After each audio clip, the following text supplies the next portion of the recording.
महायुती झालं परत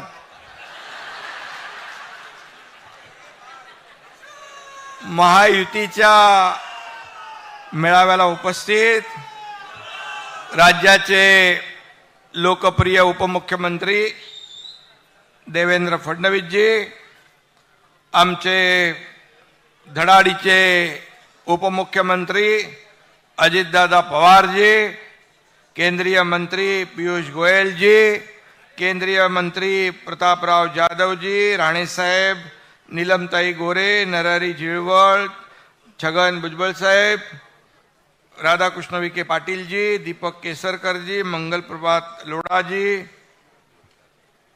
उदय सामंत, विजय गावितजी, रवींद्र चव्हाण, संजय बनसोडे, सुनील तटकरे, आनंदराव अडसूळ, आशिष शेलार, पंकजाताई मुंडे, रुपालीताई चाकणकर, भावनाताई गवळी, जयदीप कवाडे, चित्राताई वाघ, व्यासपीठावर सर्व मान्यवर. कोण राहिला असेल तर मला ज्यांनी हे दिलं त्याची चुकी आहे.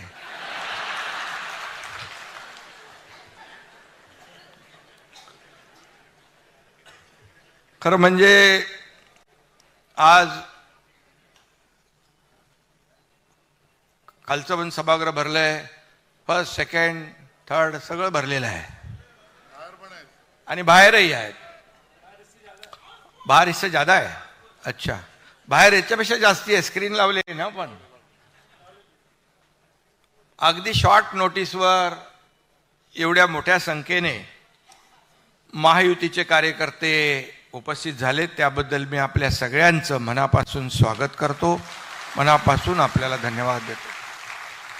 सर्व खासदार आहेत, सर्व आमदार आहेत, पदाधिकारी, सर्व जिल्हा प्रमुख, जिल्हाध्यक्ष, तालुकाध्यक्ष, शहराध्यक्ष, महिला आघाडी, युवा सेना, सर्वच कार्यकर्ते. मगाशी देवेंद्रजींनी, अजितदादांनी पण आपल्या टीम इंडियाचं अभिनंदन केलं. मी टीम इंडियाचं अभिनंदन करतो. अतिशय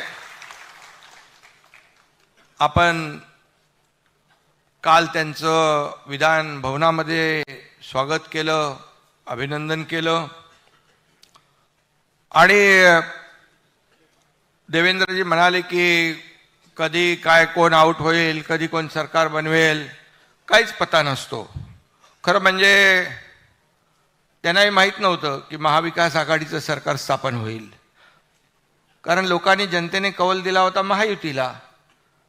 परंतु महाविकास आघाडीला माहीत नव्हतं की आपलं सरकार जाईल आणि महायुतीचं सरकार येईल.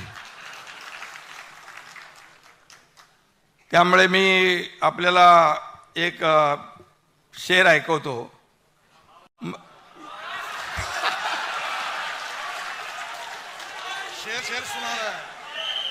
अजितदादांनी पण काल तुफान बॅटिंग केली तिकडे सभागृहामध्ये आणि काल देवेंद्रजींनी पण आपल्या अभिनंदनाच्या हातात चांगली बॅटिंग केली आहे. खरं म्हणजे या सर्व पार्श्वभूमीवर आपल्याला माहीत आहे, पण मी आपल्याला सांगू इच्छितो, मैं अकेला ही चला था जानिब ए मंजिल, मैं अकेला ही चला था जानिब ए मंजिल, मगर लोग साथ आते गए और कारवा बनता गया.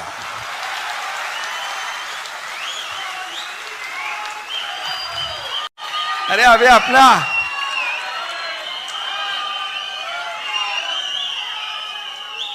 कारवा बहुत बढ़ गया है अपना बड़ा. आणि म्हणून 2 वर्षापूर्वी महाराष्ट्राने एक मोठा उठाव पाहिला. नागरिकांच्या आणि मतदारांच्या विश्वासघाता विरोधातला तो उठाव होता.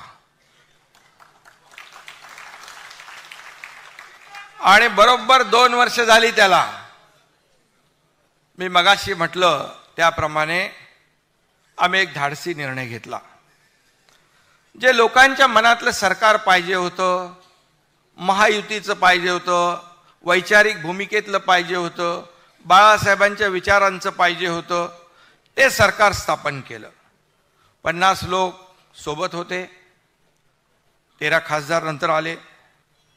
त्यानंतर हजारो लाखो पदाधिकारी आणि शिवसैनिक सोबत आले.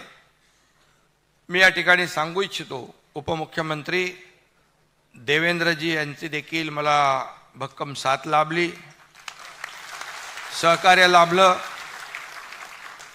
भाजपच्या नेत्यांनी, पदाधिकाऱ्यांनी, कार्यकर्त्यांनी देखील भरपूर प्रेम दिलं. बाळासाहेबांचे विचार आणि दिघे साहेबांचे विचार सोबत होतेच. आणि मी आधी म्हणालो होतो की त्यावेळेस आदरणीय देशाचे प्रधानमंत्री मोदीजी आणि गृहमंत्री अमित शाह साहेब हे चट्टान की तरह पाठीशी उभे राहिले खंबीरपणे.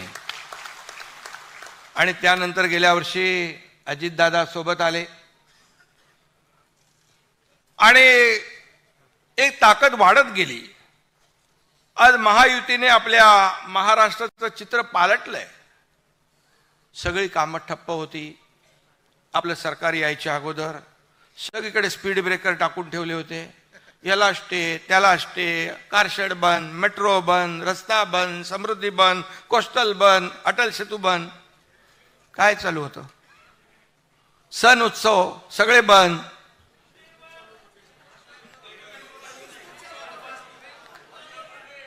एकच चालू होतं, फेसबुक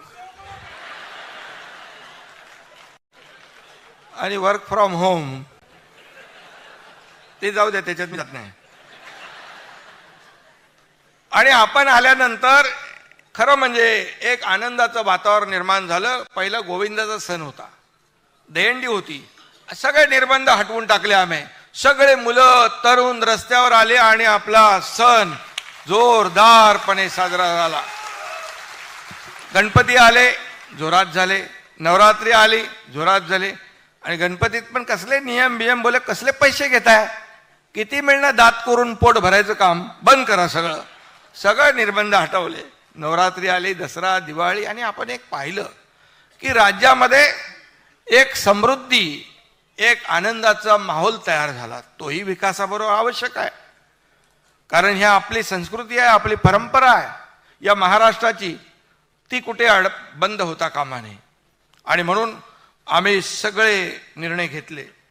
आणि म्हणून राज्याचं वर्तमान सुधारले. आता भविष्य देखील उज्ज्वल करण्याचा ध्यास आपण घेतलेला आहे.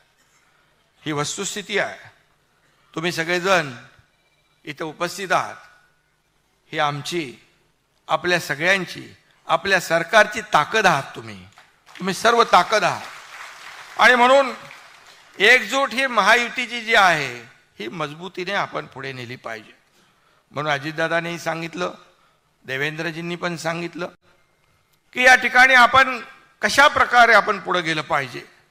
आता एकजूट महत्वाची आहे आणि ती आपण दाखवण्याचा प्रयत्न आपण या ठिकाणी केला पाहिजे. आपल्या सर्व सरकारचा विचार, विकास आणि विश्वास ही त्रिसूत्री आहे आणि त्याच्यावर आपण काम करतोय. आज लोकांना माहीत आहे की हे सरकार काम करणारं सरकार आहे. हे सरकार फील्डवर उतरून काम करणार आहे.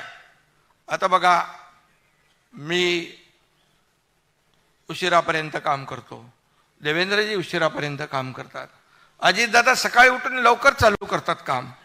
त्यामुळे 24/7 हे सर्कल चालू आहे.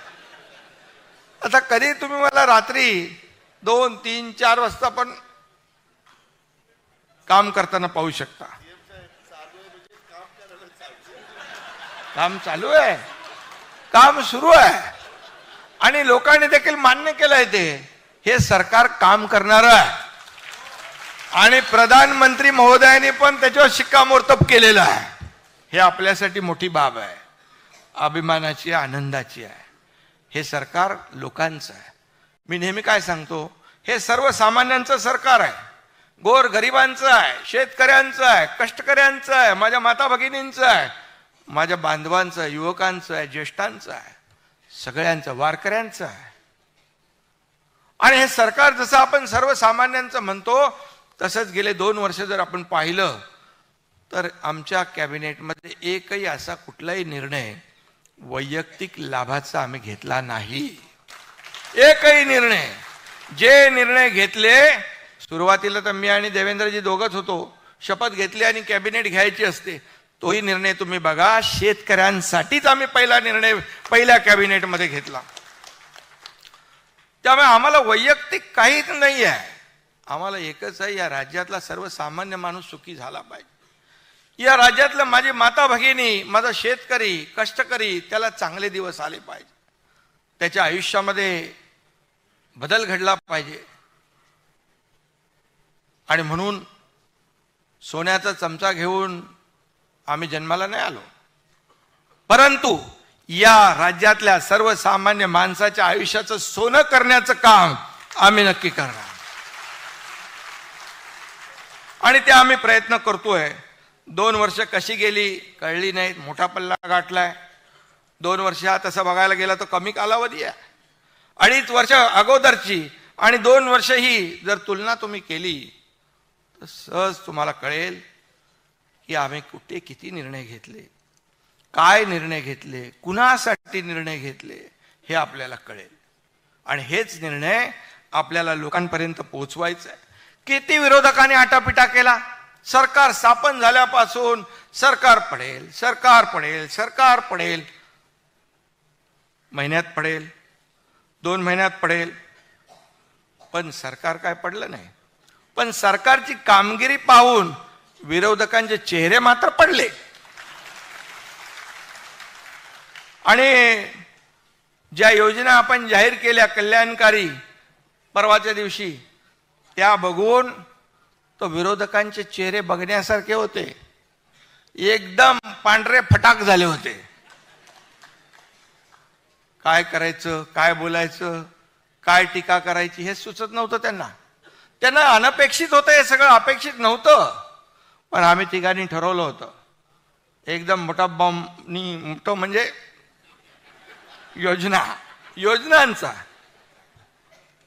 योजनांचा निर्णय घ्यायचा. आणि पार जेव्हा ते अजितदादा तिकडे अर्थसंकल्प मांडत होते तेव्हा त्यांचे चेहरे बघण्यासारखे होते, कावरे बावरे झाले होते एकदम. काय होणार, कसं होणार, काय हे सगळं खोटं आहे, हे होणार नाही, कुठून पैसे आणणार. अरे कुठून पैसे आणणार? आम्ही जेव्हा निर्णय घेतला तेव्हा तिघांनी बसून त्या पैशाची तरतूद केली त्याच्यामध्ये. आणि नियमात बसून, कुठलाही आम्ही नियम मोडला नाही, RBI नाही, गाईडलाईन नाही, कुठलं काही आम्ही तोडलं नाही, सगळं नियमात बसून केलं. कारण आम्ही जे सरकारचे पैसे हे लोकांपर्यंत पोहोचले पाहिजे ही भावना आमच्या मनामध्ये आहे. स्वतःच्या घरात पैसे न्यायचे आम्हाला नाही, आम्हाला लोकांना द्यायचे आहे. आणि म्हणून त्या योजनामध्ये कसा खोडा घालायचा असं सगळं चालू झालं. आणि पैसे कुठून आणणार? मग राहुल गांधी म्हणाले होते, खट खटाखट खट खटाखट 1 लाख भरा. ते बोलल्यावर लगेच ते सभागृहामध्ये त्यांना लागलं. मला त्यांनी त्यांच्यावर विश्वासच नाही ठेवला लोकांनी. खट खटाखट खट खटाखट 1 लाख रुपये देणार म्हणाले, पण लोकांनी विश्वास ठेवला का? मोदीजींना पुन्हा प्रधानमंत्री बनवलं की नाही? व तुम्ही पेढे कसले वाटते येड्यासारखे? मोदीजी 3ऱ्यांदा हॅट्रिक झाले म्हणून पेढे वाटताय का? तुम्ही 3ऱ्यांदा हारायची हॅट्रिक केले म्हणून पेढे वाटताय? ठीक आहे, महाराष्ट्रामध्ये फेक नरेटिव्ह केलं, खोटं फसवलं, हे आरक्षण जाणार, संविधान बदलणार, आदिवासीचं आरक्षण जाणार, मुसलमानांना हे करणार, ते करणार, दलितांवर अन्याय करणार, दलितांचं आरक्षण जाणार, हे फसवलं तुम्ही. ठीक आहे, महाराष्ट्रामध्ये जागा कमी आल्या, परंतु एवढं आपल्याला आपण थोडे गाफील राहिलो, ही वस्तुस्थिती आहे. आणि आपले काही लोक सुट्टीचा आनंद घ्यायला गेले, बोले 3 दिवस सलग सुट्ट्या येणारच आहेत ना, 400 पार, मोदीजी तर आणणार. अरे हमारा क्या होता है, आने वाला है.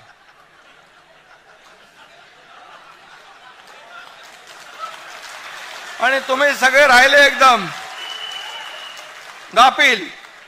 आणि त्यांनी येऊन ठपाठप ठपाठप 80% वोटिंग करून गेले.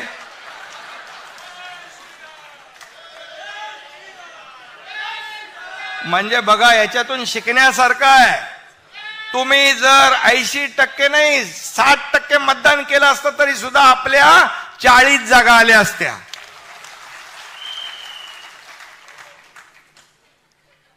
आणि म्हणून पण एकदाच फसवता येतं, परत परत नाही येत फसवता. आणि एकदाच माणूस फसतो. आता शाणे झालो आपण सगळे. झालात ना तुम्ही पक्का? आणि म्हणून मोदीजी प्रधानमंत्री झाले. आता आपल्याला देशाला पुढे नेतील. कारण शेवटी आज कोणीतरी म्हणालं मोदीजींवर काय भ्रष्टाचाराचा आरोप केला. बोले कोण नाना पटोले का काहीतरी म्हणाले भ्रष्टाचारचे काय सरदार, भ्रष्टाचाराचे सरदार. अरे तुम्हाला बोलायचा अधिकार आहे का? हा, डोक्यावर पडलाय कशावर पडलाय? नाही नाही, अरे तुम्ही त्याच्यामध्ये आरोप करता. तुमच्या बुडाखाली काय जळते ते पहिलं बघा. तुम्ही पहिलं तर आत्मपरीक्षण करा. बोपोर पासून चाऱ्यापर्यंत सगळे शेणात पण पैसे खाल्ले तुम्ही. कोळसा सगळे खाल्ले ना. मोदीजींवर 10 वर्षात एक तरी भ्रष्टाचाराचा डाग लागलाय का? लागलाय का? मग तुम्हाला अधिकार काय? आणि म्हणून तो जाऊ दे, त्याचं काय नाव घेतो. आणि म्हणून मी सांगतो की मोदीजी पुन्हा बनलेत प्रधानमंत्री. मी आता आम्ही सांगत होतो पियुष गोयल साहेबांना, आता तुम्ही मुंबईचे मंत्री आहात. आता आपल्याला मोदी साहेबांना, अमित भाईंना आपले जे काही इथे विषय जे राहिलेले आहेत, कांदा बिंदा काय असेल तो, आता फुल प्रूफ काम करायचं आहे. आता संधी द्यायची. कारण एवढं काम आपण केलंय, एवढं काम आपण केलंय. त्यामुळे मी सांगतो की आपल्याला बघा, लोक कोणाला मतदान करतात. एकदा लोकसभा जाऊ द्या, ते वेगळं आता झालं ते. पण घरी बसलेल्या लोकांना का काम करणाऱ्या लोकांना मतदान करतात? फील्डवर उतरून काम करणाऱ्यांना का वर्क फ्रॉम होम करणाऱ्यांना? आपलं काय फेसबुक लाईव्ह नाही, डायरेक्ट फेस टू फेस.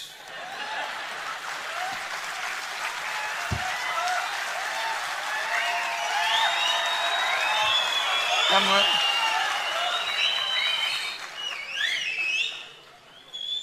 तरी गाफील राहू नका. आता एकदा आपल्याला मार पडली आहे, आता आपल्याला ताक पण तो फुंकून प्यायचं आहे. कारण बघा, आपण एवढी कामं केली आहेत ना. आता किती 1 लाख कोटीचं काय दादा? 1 लाख कोटीचं ना. 1 लाख कोटी, जवळपास 90,000च्या दरम्यान आपण या योजना केल्या शेतकऱ्यासाठी. बघा तुम्हाला मी सांगतो, हे विरोधक किती खोटं सांगतात. शेतकऱ्याला काय दिलं? शेतकऱ्याच्या तोंडाला पानं पुसली.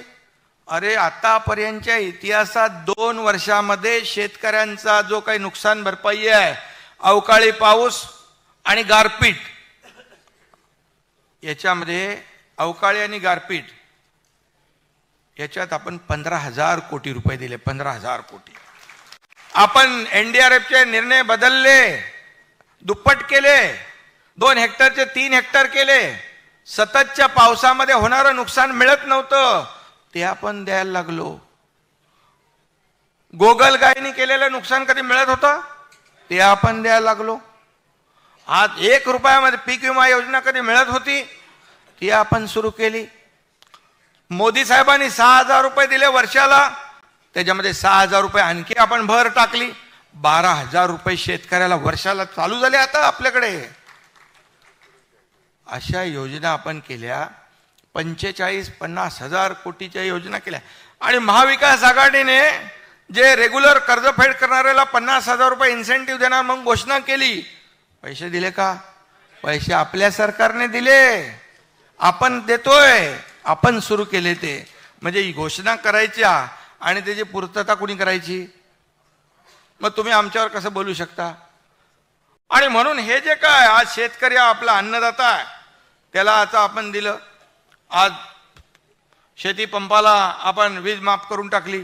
जो मागेल त्याला सोलर. का तुमच्या पोटात दुखतंय? आज शेती पंप शेतकरी हा बळीराजा.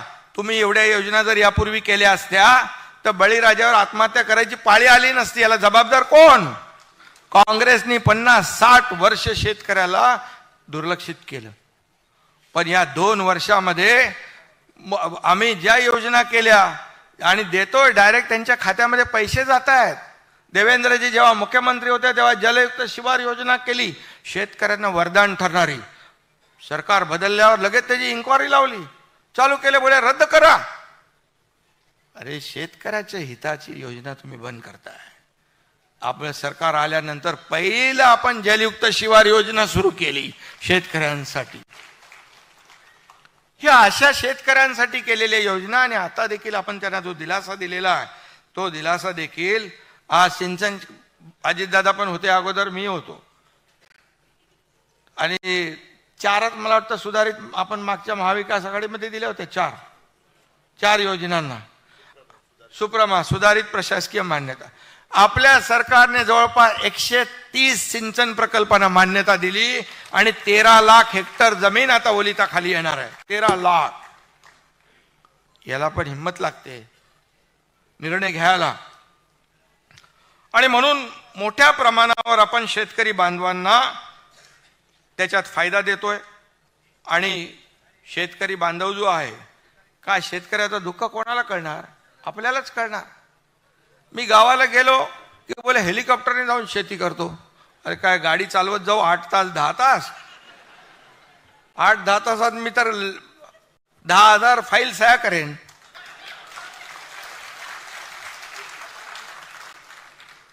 आणि सगळ्यांना माहित आहे मुख्यमंत्री मदत योजना कुठली आपली ती मुख्यमंत्री सहाय्य योजना.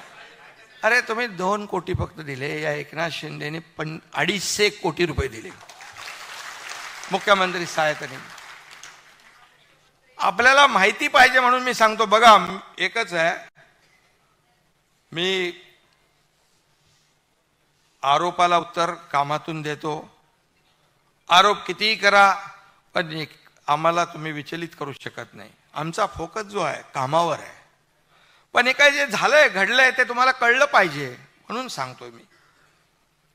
आणि म्हणून शेतकऱ्याचं दुःख कळतं. आणि म्हणूनच आपले सर्वजण बहुतेक लोक आज शेतकऱ्याच्या घरात जन्मलेली आहेत. आणि त्यामुळे आम्ही शेतकऱ्याच्या ज्या योजना आहेत त्याला कधीही हात आकडता घेत नाही. आता आपले मुख्यमंत्री लाडकी बहीण योजना, बोले लगेच सांगितलं लाडका भाऊ आठवला नाही का?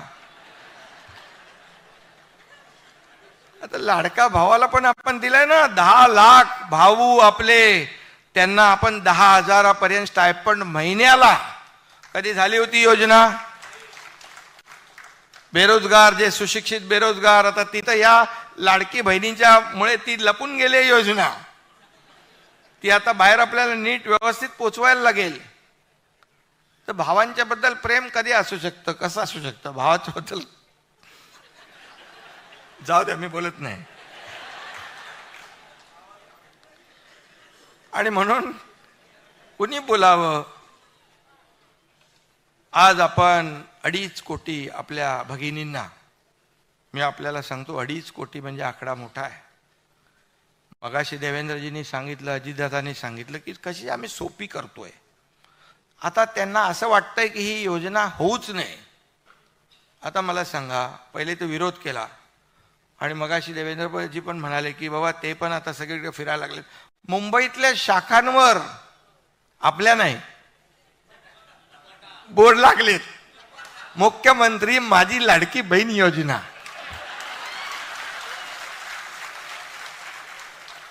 चांगलं आहे. इकडे म्हणायचं घटनाबाह्य मुख्यमंत्री, असंवैधानिक मुख्यमंत्री, घटनाबाह्य सरकार. योजनांना तुम्ही बोर्ड लावता बरोबर. ठीक आहे, चांगलं आहे. पण किती काय केलं तरी त्या लोकांना माहित आहे की देणारे कोण आणि घेणारे कोण. त्यामुळे आमचं सरकार हे दोन्ही हाताने देणारं आहे आणि देत राहणार. आज 3 गॅस सिलेंडर, आता बघा एका घरात 2 भगिनींना आपण देणार म्हणजे 3,000 रुपये महिन्याला, आणि 3 एका बहिणीला 3 गॅस सिलेंडर, 6 झाले. आता चिंताच गेली ना पंकजाताई, बरोबर ना? चिंता गेली. चिंता करणारं हे सरकार आहे. कारण आपण बघितलंय आपली आई, आपली भगिनी, आपली पत्नी कसं त्या कसरत करायचे ते लोक, कसं गॅस संपला की काय चिंता व्हायची. आता म्हणून हे सरकार जनतेचं, माझ्या भगिनींचं चिंता करणारी आहे, तुम्हाला टेन्शन तुमचं दूर करणारी आहे. एसटी मध्ये 50% सवलत देऊन टाकली. अरे तोट्यात असलेली एसटी फायद्यात गेली. ज्येष्ठांना आपण मोफत केलंय. आज भगिनींसाठी देखील, या बहिणींसाठी देखील आपण बघा त्याच्यामध्ये सगळ्यांनाच देतोय ना. जात पात धर्म काय पाहतोय का? सगळे लोक त्याच्यात लाभार्थी आहेत. आता कसं काय तिकडे तुम्ही खोटं नॅरेटिव्ह पसरवू शकता? आता नाही पसरवू शकत. ते बोले काही लोक आता बोलतील आमची चूक झाली, तरी चूक केली तरी हे लोक आम्हाला देत आहेत. हे असे लोक कुठं भेटणार? असं सरकार कुठं भेटणार? त्यामुळे तुमचं आता खोटारडेपणा चालणार नाही. फक्त एवढंच आहे, कोणाचं ते नाव घेत आहे उगाच,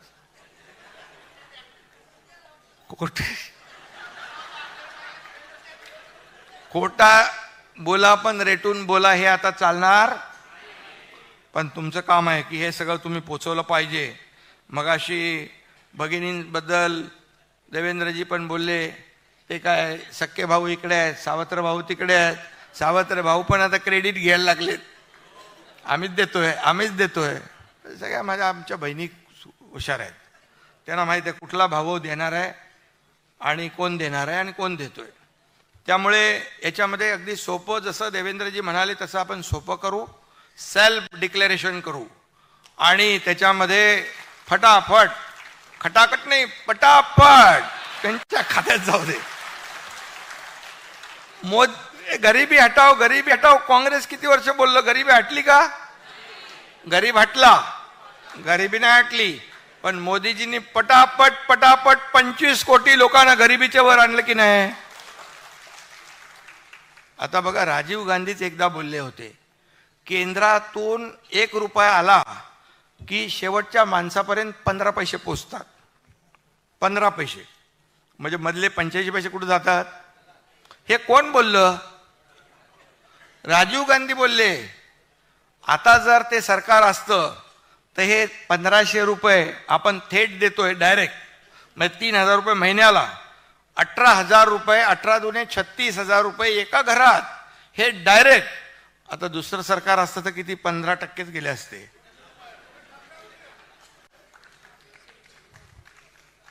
पण त्यामुळे लोकांनाही माहित आहे की, आणि म्हणून मगाशी सांगितल्याप्रमाणे मधला एजंट बिजंट कोण एक तलाठीमध्ये त्यांनी काहीतरी पैसे मागितले. मी कलेक्टरला फोन केला, त्याला बोलो डायरेक्ट सस्पेंड कर. सस्पेंड करून थांबू नको, त्याला जेलमध्ये टाक, डायरेक्ट त्याच्यावर FIR लॉन्च कर. अरे आम्ही योजना करतो आणि तिथं पैसे 50 रुपये घ्यायचे, 100 रुपये घ्यायचे, बिलकुल चालणार नाही. आणि याला कलेक्टर सगळ्या जिल्हाधिकाऱ्यांना पण सांगितलंय की इथं कुठेही खाली कोणी आमच्या भगिनीला आडवत नडवत असेल तर त्याचा बरोबर बंदोबस्त करायचं काम कोणाचं आहे?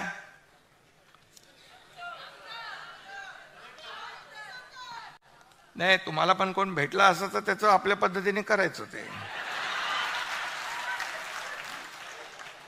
शेवटी पैसे आपल्या भगिनीच्या खात्यात गेले पाहिजेत, हा आपला उद्देश आहे.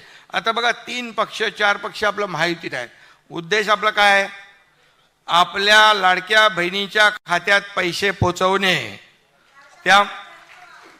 आणि म्हणून चिंता करू नका, तुमचे इथे भाऊ बसलेले आहेत, त्यामुळे टेन्शन घेऊ नका. काल सोशल मीडियावर मी एक व्हिडिओ बघितला, त्यामध्ये एक मुलगी आपल्या वडिलांना सांगत होती, माझ्या आईला काही बोलायचं नाही बरं, ती मुख्यमंत्र्याची बहीण आहे, लक्षात ठेवा.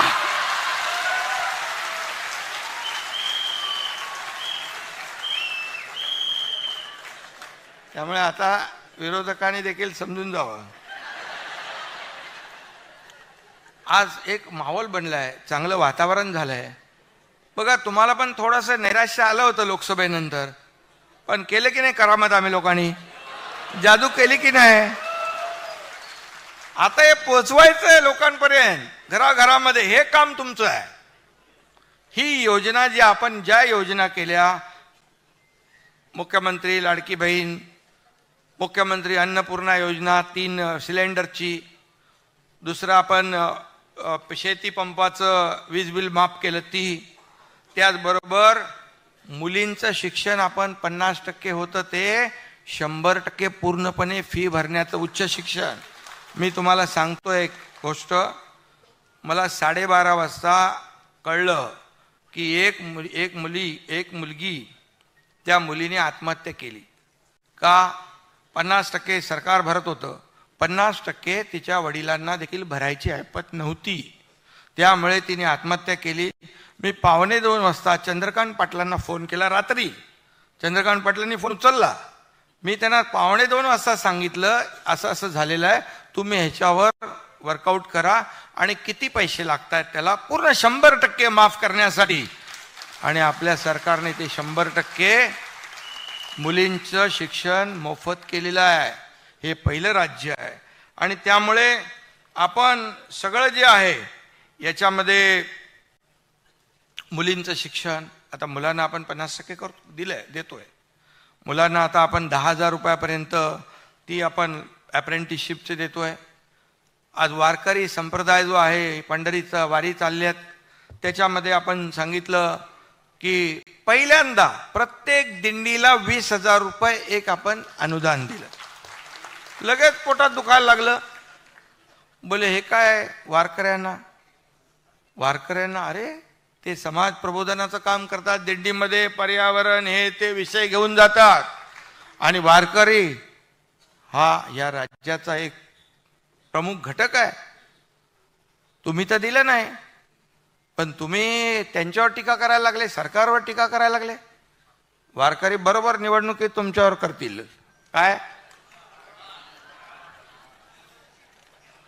त्यामुळे त्यांना त्यांची जागा दाखवतील. त्यानंतर अनेक योजना आपण केल्या. हे सगळे जे योजना आहेत, या सर्व योजना आपण त्यांच्यापर्यंत पोहोचवल्या पाहिजे. आपण सरकारने घेतलेले निर्णय, खास आजची बैठक जी, आजची ही आपली मीटिंग आहे, सभा, फक्त आणि फक्त केवळ आपल्या योजना लोकांपर्यंत, घराघरापर्यंत पोहोचवण्यासाठी आहे. कार्यकर्ता घरात नाही तर लोकांच्या दारात शोभून दिसतो, हे लक्षात ठेवा आपण. कारण शेवटी तुम्ही एक ताकद आहात आपली. सगळे लोक मगाशी म्हणाले महिला भगिनींची जास्ती जबाबदारी आहे, कारण डायरेक्ट किचनपर्यंत जातात, बांधव थोडे बाहेर थांबतात. दोघांनी काम करायचं आपल्याला. सगळ्यांनी या ठिकाणी आपल्याला ह्या योजना ज्या आहेत, या योजना आपण लोकांपर्यंत पोहोचवल्या पाहिजे. त्यासाठी ही आपली योजना आहे. त्याचबरोबर मी एक दुसरी आपली योजना, एक मुख्यमंत्री तीर्थदर्शन योजना पण केली. कारण काही आमदार, काही नगरसेवक आपल्या मतदारसंघातले यात्रेकरू, ज्यांना सगळ्यांना शक्य होत नाही यात्रा करणं, मग ते घेऊन जायचे रेल्वेने, बसमधून. आणि मग आपल्या मला वाटतं आमदार प्रताप सरनाईक, राम कदम वगैरे, प्रकाश सुर्वे, या सगळ्यांनी सांगितलं मला की बाबा हे करा. तर ती एक योजना केली, मुख्यमंत्री तीर्थदर्शन योजना ज्येष्ठांसाठी. तर 4 धामा जावे आणि आयुष्य धन्य व्हावे, अशा प्रकारची ती योजना. त्याच्यामध्ये पण ही योजना आपल्या विधानसभेच्या निवडणुका झाल्यानंतर विरोधी पक्षाला पण कामाला येईल, तेही तिकडे तीर्थाटनाला जातील. त्यामुळे देवदर्शनाला ज्यांना जायची इच्छा आहे ते देखील जाऊ शकतात.